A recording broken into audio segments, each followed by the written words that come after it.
Perfecto. Okay. Got it, got it. Bueno, ahora vamos a escuchar la charla de Constanza. Ella es doctora y profesora, es profesora en la Universidad de Buenos Aires e investigadora del CONICET, y va a hablar sobre control óptimo para un modelo SIR con cuarentena limitada. Bueno, gracias, Constanza. Gracias, Ro, por la invitación y por las transparencias tan lindas. Bueno, voy a hablar de este problema que estuvimos trabajando en colaboración con Rocío, con Juan Pablo Pinasco y Federico Vázquez. Bueno, esto es un problema que surgió, por supuesto, durante la cuarentena, en el que nos preguntamos, uno de los temas que nos preguntamos, digamos, entre otros, y el que finalmente, en el cual nos embarcamos, es este problema de control óptimo para modelos de tipo SIR, que son los que modelan enfermedades infecciosas. Entonces voy a hacer un repasito de estos modelos y después contar cuáles son los resultados que encontramos nosotros. Bueno, como seguramente escucharon, este es un modelo que diseñaron McKendrick y Kermack en 1927, que propusieron este modelo determinístico, en el que separaron a la población en tres grupos, digamos. Uno es el grupo de los susceptibles, el otro es de los infectados, y el tercero es el de los recuperados. Ahora voy a contar un poquito más de eso. Entonces, en este modelo se asume que en presencia de una enfermedad infecciosa, la población está fija, va a poder, lo vamos a separar en estos tres compartimentos, ¿no? Uno, los susceptibles son aquellos que nunca tuvieron la enfermedad y que son susceptibles de contraerla. Los infectados son aquellos que están infectados por la enfermedad, y en el grupo de los recuperados están el grupo de los fallecidos, que ya no se pueden volver a contagiar, digamos, y el grupo de las personas que se recuperaron de la enfermedad, que ya la tuvieron, y que se asume en este modelo que no pueden volver a contraerla, ¿no? Que están inmunizados. Por supuesto que hay modelos mucho más complicados, con muchos más compartimentos, por ejemplo, el CEIR, que es los que fueron expuestos a la enfermedad pero todavía no están infectados, o también hay grupos, por ejemplo, se incluyen los hospitalizados actualmente, ¿no? El modelo más sencillo es este, ¿no?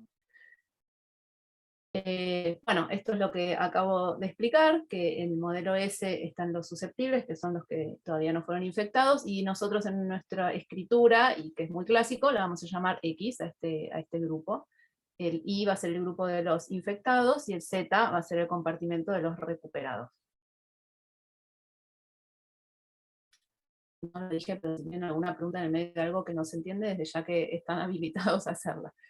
Bueno, entonces en el modelo SIR se habla de dos tasas de transmisión, ¿sí? Entre estos compartimentos, cómo pasan las personas que son susceptibles a estar infectados, con qué tasa, y lo mismo los que fueron infectados, con qué tasa pasan al compartimento de los removidos. Entonces la tasa de transmisión entre los grupos de susceptibles e infectados la vamos a anotar con la variable, con la letra beta.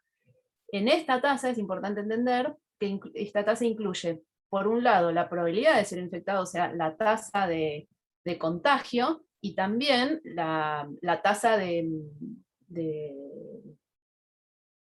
transmisión, perdón, la tasa de transmisión, ¿no? Por un lado entre individuos, y por otro lado la tasa de cómo la enfermedad, cuán virulenta es la enfermedad, no me sale la palabra, eso, la tasa de contagio. Ahí está.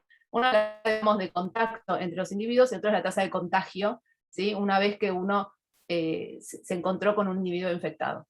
¿Estamos? Entonces, y por otro lado está la tasa de recuperación, digamos, que es la transición entre los infectados y los recuperados, que la vamos a llamar gamma. Bueno, entonces acá está el típico modelito, ¿no? Gráficamente, en el que vemos que entonces cómo varía la cantidad de susceptibles, ¿no? La variación en susceptibles. tiene que ver, siempre es decreciente, porque uno asume que la población originalmente, o bueno, o en cualquier momento, los susceptibles solo pueden salir de ese compartimento, ¿sí? Nadie vuelve a ser susceptible, porque si alguien ya contrajo la enfermedad y terminó de curarse, va a pasar al compartimento de removidos, pero nunca se vuelve de susceptibles, a no ser que uno esté considerando una enfermedad en la que no se produce inmunidad, que bueno, está a discutir qué pasa con el COVID, ¿no? No está clarísimo eso, pero estábamos asumiendo que hay una inmunidad por lo menos a corto plazo. Entonces, en los modelos en los que se asume que uno no genera inmunidad, por supuesto que hay personas que pueden volver al compartimento ese, ¿no? Bueno, y entonces en este caso, en función de todos los posibles encuentros, que uno podría pensar que es S por I, ¿no? En la población completa uno piensa que es una población homogénea en este modelo, y bueno, con esta tasa beta, que es la tasa de contagio, digamos, es que decrece esta población de susceptibles. Y esa misma proporción es la que ingresa en la tasa, en el grupo de infectados, ¿sí? Que es la segunda ecuación, y a la cual además pensamos que se remueve una cantidad proporcional a la cantidad de infectados que había con esta tasa gamma, que ingresan en el grupo de los removidos. ¿Bien? Entonces, las condiciones iniciales típicamente acá son la cantidad de susceptibles en el momento inicial, la cantidad de infectados, y uno asume que para empezar la cantidad de removidos era ninguna, ¿no? Entonces uno está pensando que ingresa en una población, por ejemplo en forma externa, una cierta cantidad de infectados, típicamente 1, 2, ¿no? Alguna cantidad bien pequeña para empezar. Bien, y en este tipo de modelo se asume que la población completa es constante, ¿sí? Porque se está pensando que es un modelo básicamente a corto plazo, y entonces no se incluyen ni la tasa de mortalidad ni natalidad, que de hecho complican bastante el estudio del modelo, bastante digo, lo complican un poco, y entonces se asume que la tasa es constante, y bueno, normalizan la tasa, la cantidad total de población es constante, y entonces normalizando vamos a pensar que la suma completa es 1. Bueno, entonces estas son el tipo de trayectorias en el diagrama de fases entre S e I, ¿no? Perdón, algo que no dije es que ya que la suma total es constante, entonces uno mira solo el modelo bidimensional y el R no lo considera, ¿sí? Porque sencillamente se puede despejar a partir de la solución SI. Entonces uno mira el diagrama de fases en S y en I y se observa que las trayectorias son de este tipo, en donde se llega, fíjense que el S siempre se está moviendo hacia la izquierda, porque el S siempre decrece, en cambio el I, ¿sí? Empieza creciendo típicamente y después decrece, ¿está bien? Esto es un tipo de trayectorias, y estamos poniendo ahí la recta S más I igual a 1, porque sabemos que la suma de S más I es menor o igual a 1, entonces como máximo los datos que vamos a tomar son esos. Y bueno, y el ρ, que juega un rol importante en este modelo, es si uno reescribe las ecuaciones, puede reescribir todo en función de este ρ, que es el gamma sobre beta. Y, que es donde, ¿no?, la población de infectados alcanza su máximo. Bueno, esto es algo que está bien estudiado, digamos, y se desprende mirando el sistema de Odes, no es nada demasiado complicado. Bien, algo que quería decir, bueno, eso por ahora. Y bueno, a partir de la epidemia de COVID, entonces se reavivó mucho la necesidad de entender también, además de los métodos típicos de control que se estudian sobre enfermedades infecciosas, que consisten en vacunación y tratamiento, como originalmente no lo había, se empezó a estudiar más típicamente lo que se llaman los métodos no farmacéuticos, ¿sí? Como el aislamiento, la cuarentena, etcétera, y cuál es su función en controlar la pandemia, bueno, la epidemia, digamos. Entonces, repito, el modelo que estamos reescribiendo en términos de el ρ era gamma sobre beta, ahora tomamos el 1 sobre ρ, ¿no?, que es este sigma 0, entonces el modelo nos queda así, y yo acá lo reescribí como este producto para que se vea cuál es la función fundamental de que justamente cuando el X, como se veía en el gráfico anterior, alcanza el 1 sobre sigma 0, el Y cambia la monotonía, ¿no? Pasa de ser creciente a ser decreciente, ¿está bien? Que es lo que se observa en el diagrama de fases. Y bueno, la dinámica temporal de este modelo depende tanto de gamma como de sigma cero, pero el conjunto total de trayectorias depende exclusivamente del sigma cero. Y bueno, eso que ya había dicho, que el modelo asume la inmunidad. Entonces acá, por ejemplo, dos tipos de trayectorias para distintos sigmas. Está estudiado que para el COVID el sigma cero, que es lo que está relacionado con la tasa lo del R0 que se estudia, la tasa del número básico de reproducción, ¿sí? Bueno, es más o menos 3, ¿sí? Ese sigma para el COVID. Y bueno, y acá entonces vemos dos trayectorias distintas, donde vemos justamente donde alcanzan los máximos, que es esta recta vertical, que es el 1 sobre sigma 0, ¿no? Que era el rho de antes. Ahí es donde los infectados alcanzan el máximo. Y bueno, entonces, como en este caso era impensable, ¿no?, esperar a la inmunidad de rebaño o la vacunación en un principio o el tratamiento, entonces lo que se empezó a estudiar, como dije antes, es algunas consideraciones sobre intervenciones no farmacéuticas, ¿sí? Entonces el objetivo del trabajo que hicimos nosotros, que fue basado en otro trabajo anterior, que fue publicado ahora en 2021, es estudiar entonces la cantidad de susceptibles a largo plazo. Entonces algo que quiero mostrar del modelo, que se observa que siempre la cantidad de susceptibles a largo plazo sería, no sé si se ve mi cursor, pero sería este valor acá, ¿sí? Este valor acá, donde en el eje de las X, ¿sí?, la trayectoria a largo plazo llega en el límite, digamos, ¿no? No que llega, sino que cuál es el límite de la trayectoria X a largo plazo, que sería este valor acá en el eje de las X. Y en todos los casos se puede demostrar que la cantidad de infectados a largo plazo siempre va a tender a cero, ¿no? Está subiendo en algún momento, llega a su máximo y después tiende a cero. Y entonces, en ese sentido, querer maximizar la cantidad de susceptibles corresponde con querer minimizar la cantidad de recuperados, ¿no? Entonces uno quiere minimizar la cantidad de muertos, y para eso uno mira minimizar la cantidad de recuperados, que es minimizar la cantidad de gente que se recuperó, que a la larga, como los infectados van a pasar todos a recuperados, digamos, es eso lo que estamos mirando. Y entonces el primer modelo que se estudió en este sentido de control óptimo lo hizo Ketchenson, que acaba de ser publicado en el Journal of Biology. Bueno, ahora voy a poner bien la cita. Mathematical Biology, Journal of Mathematical Biology. Y entonces lo que plantean ellos es que justamente como el número de reproducción, ¿no?, lo que está relacionado con el número de reproducción, que era el sigma 0 que habíamos puesto originalmente, en general es algo que uno puede pensar que es dinámico, ¿está bien?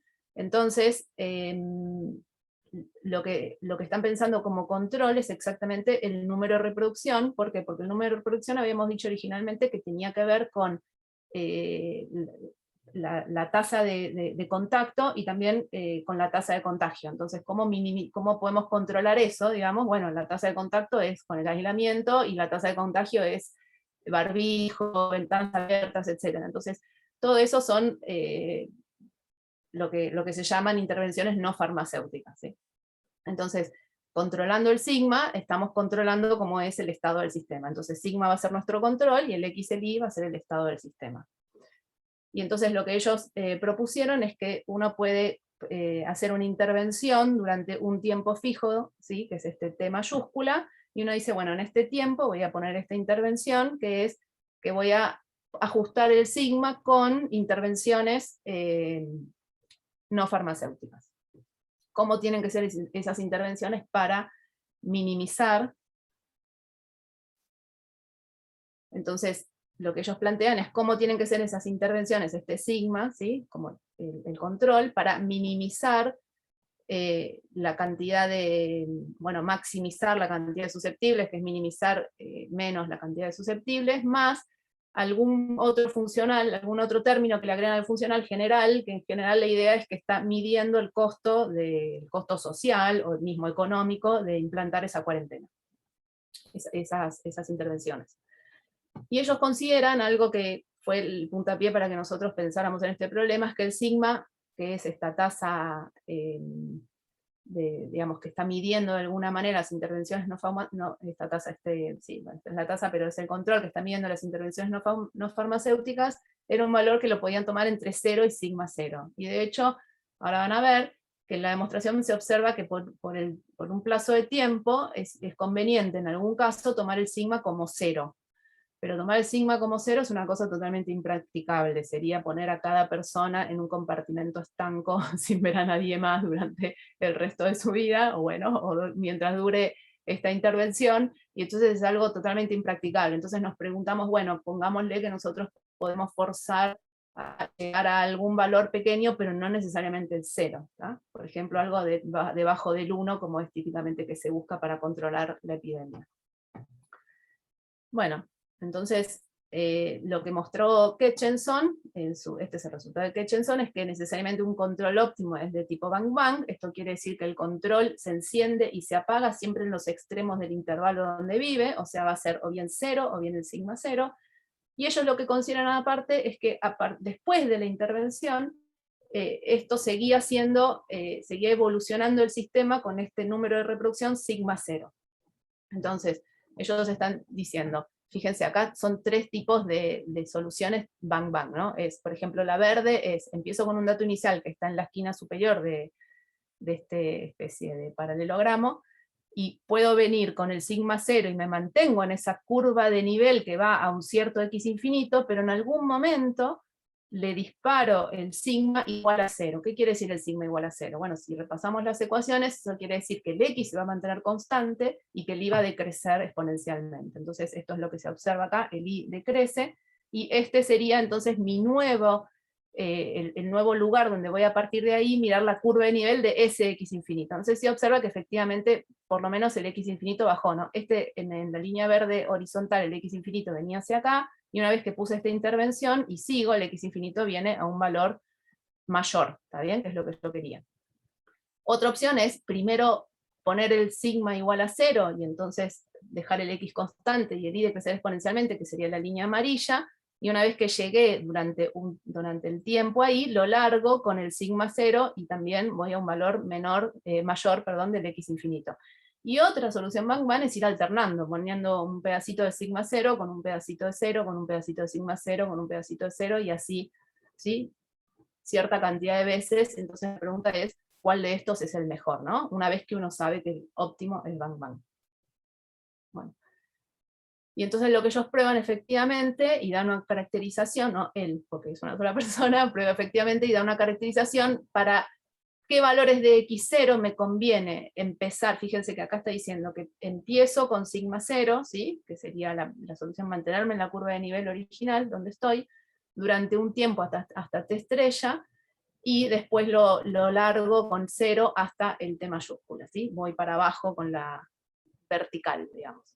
Y entonces lo que detectan es que depende esto del x0. Si el x0 está antes de una cierta cantidad, que está a la derecha del 1 sobre sigma 0, o sea, lo que ellos observan acá es que el 1 sobre sigma 0 por 1 menos, ¿no? Esa cantidad sería una recta vertical acá, y lo que observan entonces es que si el x0 es más chico que eso, entonces me conviene empezar hacia abajo, y si el x0 es más grande que eso, entonces me conviene durante un tiempo seguir con esa curva de nivel, acercarme, ¿sí?, a los valores máximos y después descender. Y eso tiene que ver con que la velocidad es bastante natural, digamos esto, y es que la velocidad de decrecimiento en la línea recta es mayor cuanto más cerca estoy del máximo.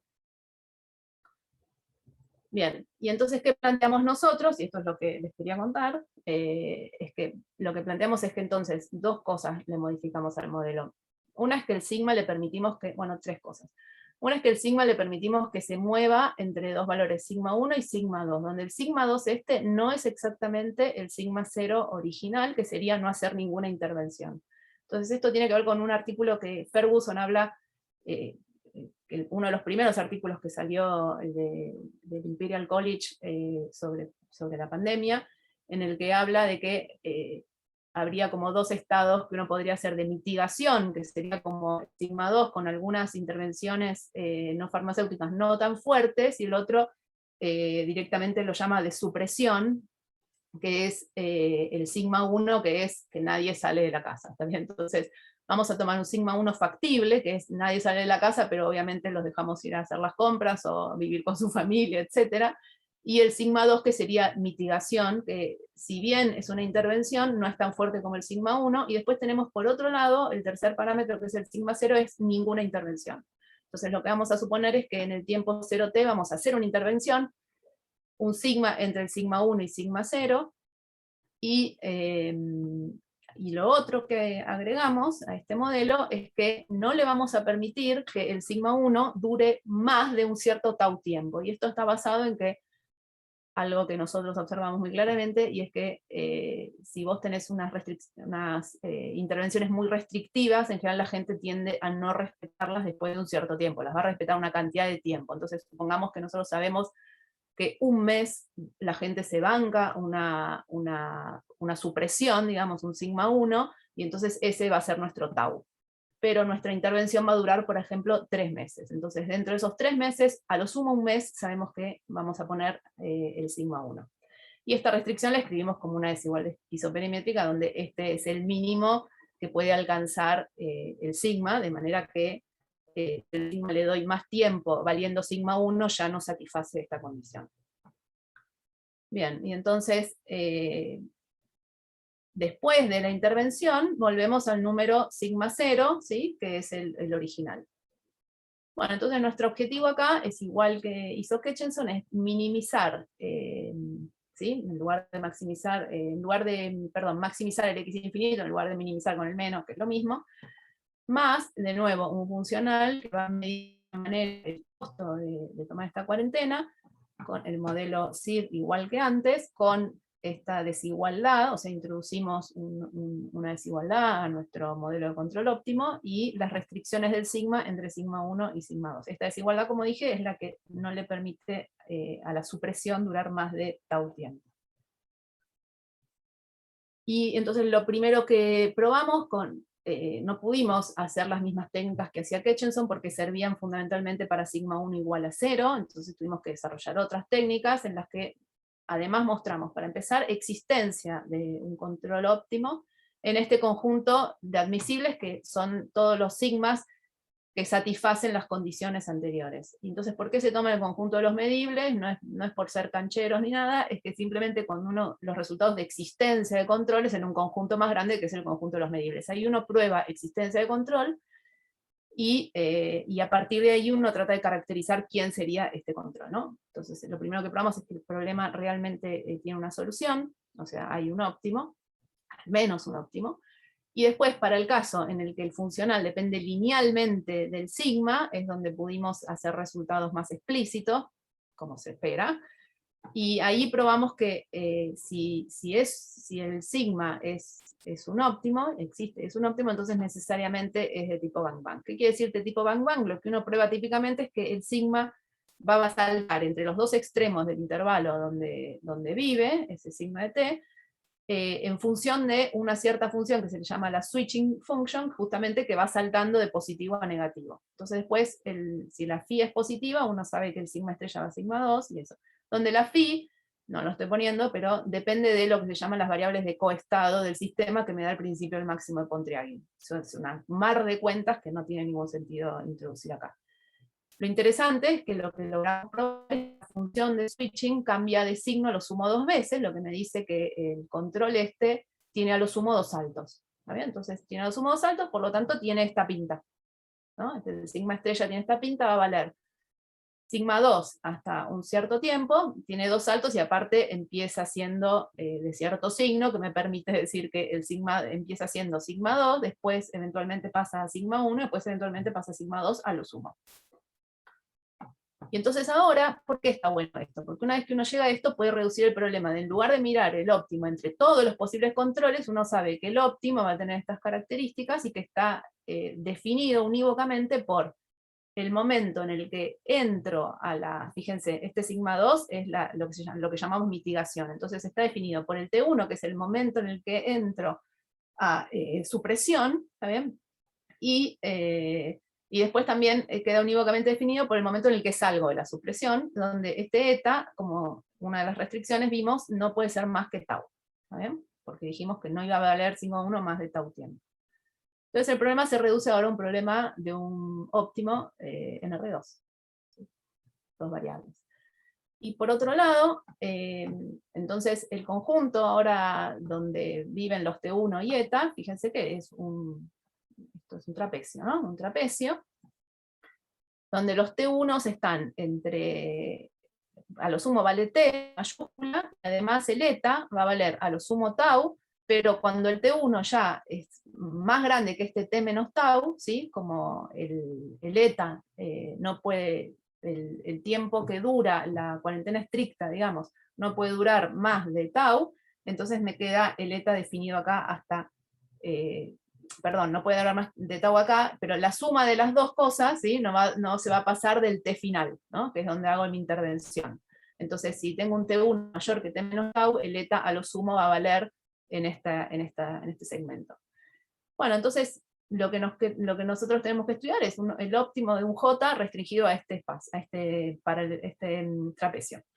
Y lo primero que observamos es que si kappa es chico, que es el caso que estudia fundamentalmente Ketchenson, por ejemplo, kappa 0, ¿sí? O sea, no tengo costo de cuarentena, la derivada del funcional J respecto de eta es siempre positivo. Entonces esto me dice, como respecto del J es positivo, lo que me dice es que el óptimo lo voy a alcanzar en el extremo superior, ¿sí? En la frontera superior de este paralelogramo, de este trapecio. O sea, va a estar acá o va a estar acá. Entonces reducimos el problema finalmente con esto a una dimensión menos aún, ¿no? Entonces, esto lo que quería mostrar es los distintos posibles controles, ¿no? Si el T1 está entre 0 y T menos tau, bueno, el T2, que es donde salgo de la cuarentena estricta, va a ser sumarle exactamente tau, porque estoy en el borde superior, ¿sí? Entonces, a ver, al estar en el borde superior estoy diciendo que si los T1 están acá, el eta va a ser siempre tau. Y si los T1 están acá, el eta va a ser el despeje en este segmento. Y esto es lo que me queda, ¿saben? Esas dos posibilidades. Entonces todo se reduce ahora a estudiar el óptimo de el J en el sigma, dependiendo solo de este T1, digamos. Bueno, entonces, ¿cómo afecta si el sigma 1 es positivo? Como dijimos antes, las trayectorias cuando sigma 1 era 0 eran verticales, ahora cuando me muevo con sigma 2, el sigma 1 se está moviendo en otra curva de nivel, digamos, para otro sigma, que sería una curva que viene de acá, haciendo así, ¿está bien? Acá tengo el 1 sobre sigma 1, digamos, entonces viene haciendo así, y cuando aplico el sigma 1, baja en diagonal ahora. Esa es la diferencia con el caso anterior. Y no tengo una solución explícita. Bueno, lo único que quiero de esto, que parece un mar de cuentas, es que el J, que depende solo del T1, cuando lo derivamos, el signo depende de dos expresiones, que es lo que aparece en el resultado final, un W y un alfa, ¿está bien? Bueno, y entonces con esto ya termino, porque ya veo que llegué al tiempo que tenía, y es que entonces lo interesante es que logramos caracterizar, este es el caso con sigma 2 igual a sigma 0, el resultado nuestro, y sigma 1 cualquiera positivo, y logramos caracterizar, que eso es lo interesante, quién sería el control óptimo en función de sus tiempos. O sea, lo que logramos caracterizar es los tiempos que tenemos que poner la cuarentena estricta y el tiempo que tenemos que sacar la cuarentena estricta para conseguir un óptimo. ¿Está bien? Esto sin el L, o sea, con kappa igual a 0, se puede hacer todo explícito, y es muy parecido al resultado de Ketchenson. De hecho, si liberamos la restricción, o sea, si ponemos sigma 1 igual a 0, si ponemos que el tau es T mayúscula, o sea, que liberamos la desigualdad esta, obtenemos directamente, y el sigma 2 igual a sigma 0, obtenemos directamente el mismo resultado que tuvo él.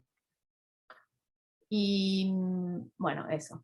Y entonces, y después el lema, que es una conjetura, es el caso general, porque nosotros pudimos probar solo para sigma 2 igual a sigma 0, y para kappa, y bueno, tenemos una conjetura que la chequeamos numéricamente.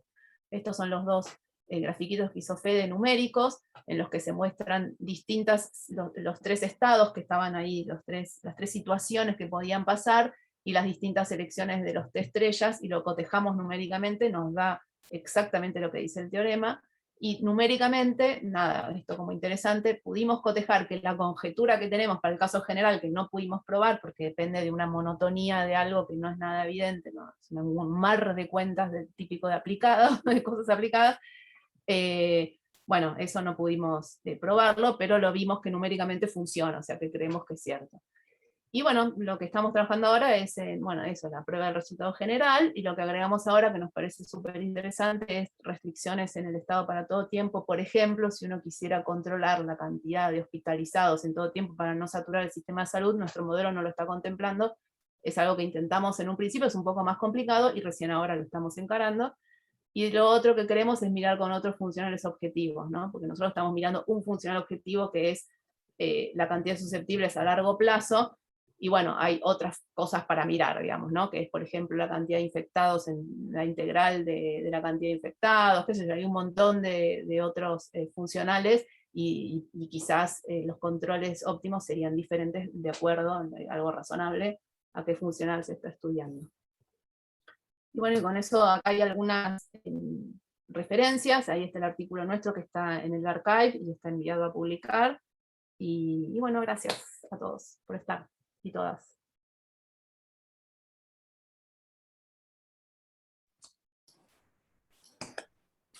Bueno, ahí le metí en 3 minutos, pasé 5 transparencias, perdón, pero bueno. Bueno, ¿puedo hacer una pregunta? Sí, no es mío, Bueno, dale. súper interesante, me encantó, gracias por la charla. Ustedes solo consideraron en principio que el costo fuera un múltiplo del sigma de T, entonces... Sí, exacto. ¿Y cómo se les ocurrió, por ejemplo, que fuera eso? No, eso es porque, sí, es una re buena pregunta, porque nosotros queríamos poder probar algo, ¿no? Y las soluciones de tipo bang-bang ocurren típicamente cuando el funcional, la parte esa del funcional es lineal respecto al sigma. Y fíjate que todas las ecuaciones, la X', las F, ¿no? La que determina el sistema de las ODEs, es lineal respecto al sigma también. Entonces, si ponemos un funcional lineal respecto al sigma, vamos a poder hacer algunas operaciones, porque esa switching function que yo puse ahí, phi, que está escondida, es importante que dependa linealmente del sigma, porque uno está mirando un óptimo, ¿no? En un intervalo. ¿Por qué me dan los bordes? Uno dice, ¿por qué me da bang bang, ¿no? Que el óptimo está, y porque finalmente es eso, es una función lineal. Entonces el óptimo va a estar o acá, dependiendo si la pendiente de esa función es positiva, o en el otro lado, dependiendo si es negativa. O sea, es algo meramente técnico, realmente, para que nos salga algo. Claro. ¿Está bien? O sea, la prueba de que existe un control no, tenía un va costo, más allá del L. un costo general. Esto es Sí. para poder tener algún resultado particular. Exacto. O sea, que no esperan que sea una cosa tipo bang bang si tuvieran un costo que, qué sé yo, que tenga en cuenta la economía, que es lo que tanto les preocupa. Tal cual, no, hay costos, bueno, hay cosas que se pueden decir para costos cuadráticos, hay muchas cosas que están estudiadas y se sabe un poco más, pero un costo cuadrático se puede, no es bang bang, pero podés hacer un despeje, porque de nuevo, estás mirando finalmente el mínimo de una cuadrática, entonces puedes decir algo. Está bien, pero no esperan que sea bang bang. Digo porque sin mirar estos modelos, hay mucha gente que propuso desde la ciencia, que no se tomó mucho en la práctica, hacer controles así, que sea lo que llaman las cuarentenas intermitentes, ¿no? Eso sería total, el de hecho, totalmente. De hecho, lo que Ferguson dice, que lo hace más numéricamente, él propone que lo mejor es un apagado, encendido, que yo creo que si uno quiere controlar la cantidad de hospitalizados, eso es razonable, porque es como, y lo dejas un poquito, lo bajás, lo dejas un poquito, lo bajás, lo dejas un poquito, lo bajás, es razonable, y espero que por ahí en nuestro nuevo modelo, si podemos avanzar, aparezca algo así, pero tenés razón que, ¿por qué va a mirar solo ese tipo de controles? O sea, obviamente que el espacio de controles, si lo tomo dentro de los medibles, imagínate, ¿no?, lo que podría llegar a ser. Pero ellos dicen, suponiendo que el control es de este tipo, este es el mejor, qué sé yo. A lo mejor no es exactamente bang bang, pero se mueva cerca de una constante, salte acerca de la otra, cosas así, digamos. Si pueden encontrar algo así, ya justificaría el usar el Bang Bang, ¿no? Aunque Sí, el óptimo no sea exactamente eso, ¿no? Sí, tal cual, sí. Sí, también hay artículos que hablan de eso, totalmente. Sí, Vale, bueno, gracias. sí, está. Gracias. ¿Alguna pregunta más? ¿Comentario? Hola, Hola. hola Constanza, ¿qué tal? Te quería hacer Hola. una consulta, pero bueno, obviamente ya sé que es un trabajo futuro, pero para el caso de restricción del Estado, que obviamente el Estado adjunto, la ecuación queda bastante más complicada. Más complicada, totalmente. Claro, por eso, ¿tienen no lo alguna encaramos. intuición?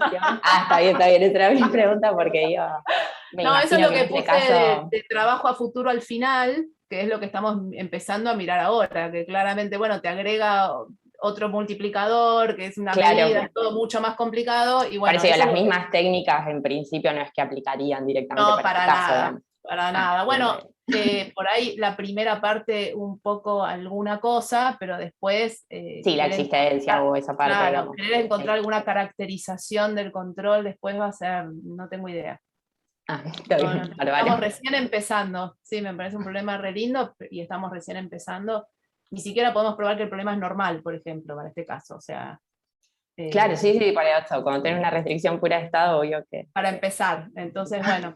Pero bueno, supongamos que es normal y le vamos a dar para adelante como hacen muchos de los aplicados y vamos a ver qué nos sale. Buenísimo, buenísimo. Gracias. No, a vos. ¿Alguna otra pregunta? ¿Comentario? No. Bueno. Gracias. Bueno, gracias a ustedes, a charla. a todos por venir. Chao, nos vemos. Chao, chao. Chao, Chao, chao. Elena. A todos por venir.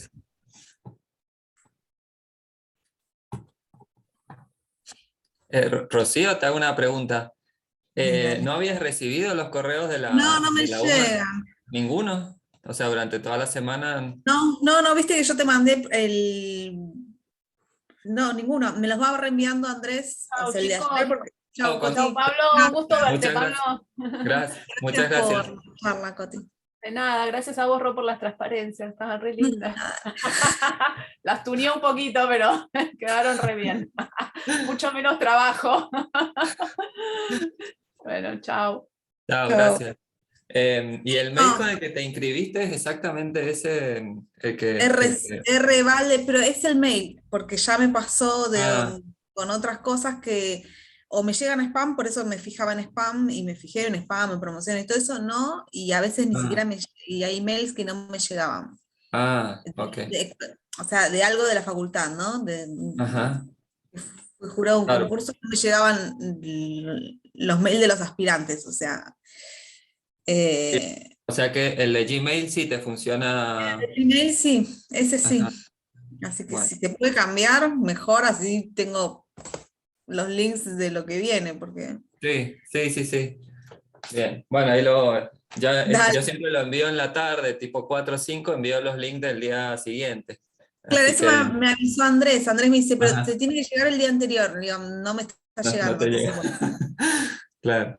Bueno, ya esta tarde te envío esa dirección, así te llegan los de mañana. Dale. Bueno, nos Buenísimo. vemos. Gracias. Chao, chao. Chao.